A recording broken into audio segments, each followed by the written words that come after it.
Olá! Nesta aula, falaremos sobre o efeito indutivo. As ligações químicas podem ser polarizadas em função da diferença de eletronegatividade entre seus constituintes. Tomando o ácido clorídrico como exemplo, o hidrogênio é bem menos eletronegativo do que o cloro. Portanto, o cloro é capaz de atrair para si os elétrons da ligação covalente.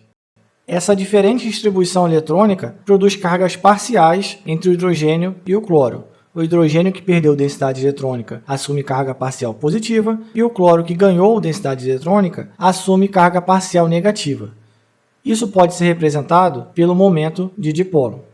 Quanto maior for a diferença de eletronegatividade, maior será a polarização ao longo da ligação sigma.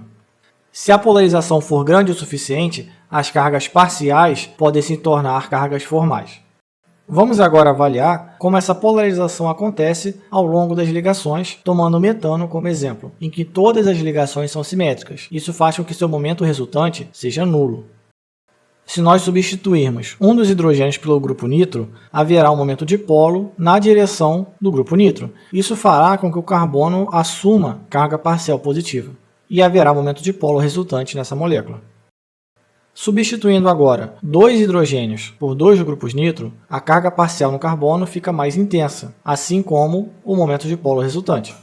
No trinitrometano, há agora três grupos nitro retirando densidade eletrônica do carbono. Isso faz com que ele tenha uma carga parcial positiva muito mais alta que nos casos anteriores. O momento dipolo resultante também terá maior intensidade que os anteriores. Podemos quantificar esse efeito através das medidas de acidez. Lembrando que quanto maior for o pKa, menor é a acidez. À medida que foram colocados mais grupos nitro, a ligação carbono-hidrogênio foi ficando cada vez mais polarizada. Isso também tornou essa ligação cada vez mais ionizável. Outras moléculas, como o clorofórmio, têm efeito semelhante. A diferença é que o grupo nitro retira muito mais densidade eletrônica do que o grupo cloro por questões de eletronegatividade. A malonitrila pelos mesmos motivos, assim como o cianofórmio. Agora que já sabemos que esse efeito acontece ao longo de outras ligações sigma consecutivas, será que há limite para esse efeito? Vamos fazer uma comparação utilizando o ácido acético como parâmetro central. A seguir, vamos trocar um hidrogênio pelo cloro para formar o ácido cloroacético. O ácido acético tem um pKa de 4,76, enquanto que o ácido cloroacético tem um pKa de 2,86.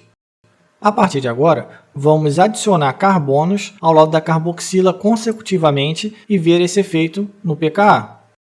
Pode-se perceber que no ácido propanóico a variação de pKa foi baixa, enquanto que no ácido 3-cloropropanoico essa variação foi bem mais acentuada.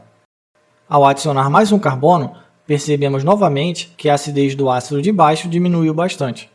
Nessa última adição, podemos perceber que o pKa do ácido 5-cloropentanoico está se aproximando do pKa do ácido acético, ou seja, o cloro está cada vez menos tendo influência no valor do pKa.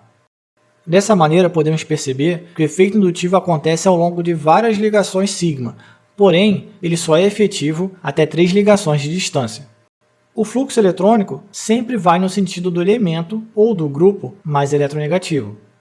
Isso acontecerá em qualquer tipo de ligação química. Porém, se a aplicação for na química orgânica, o carbono deve ser o parâmetro central.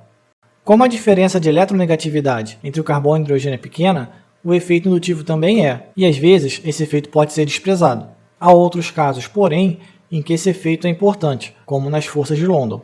Podemos agora, então, separar os grupos em duas classes. A primeira, dos grupos retiradores de densidade eletrônica. São eles todos os grupos que contêm elementos com alta eletronegatividade, por exemplo, nitro, ciano ou nitrila, CF3, ácido sulfônico ou halogenetos. Em todos esses casos, há um momento dipolo na direção do grupo, deixando uma carga parcial positiva no carbono. A outra classe é a dos grupos doadores de densidade eletrônica, em que sempre o carbono estará ligado a um elemento menos eletronegativo, seja ele hidrogênio, metais, como lítio, sódio, silício, mercúrio e etc., fósforo ou boro. Em todos esses casos, o momento dipolo está na direção do carbono, ou seja, o carbono está assumindo nessas ligações uma carga parcial negativa. Em resumo, nós temos que o fluxo eletrônico sempre vai no sentido do mais eletronegativo, formando assim cargas parciais. O efeito indutivo só deve ser considerado até 3 ligações de distância. Além disso, ele acontece apenas ao longo de ligações sigma. Obrigado por assistir esse vídeo conosco, conheça o nosso site para muito conteúdo em Química e nos acompanhe também nas nossas outras redes sociais. Fique conosco até uma próxima aula. Até mais!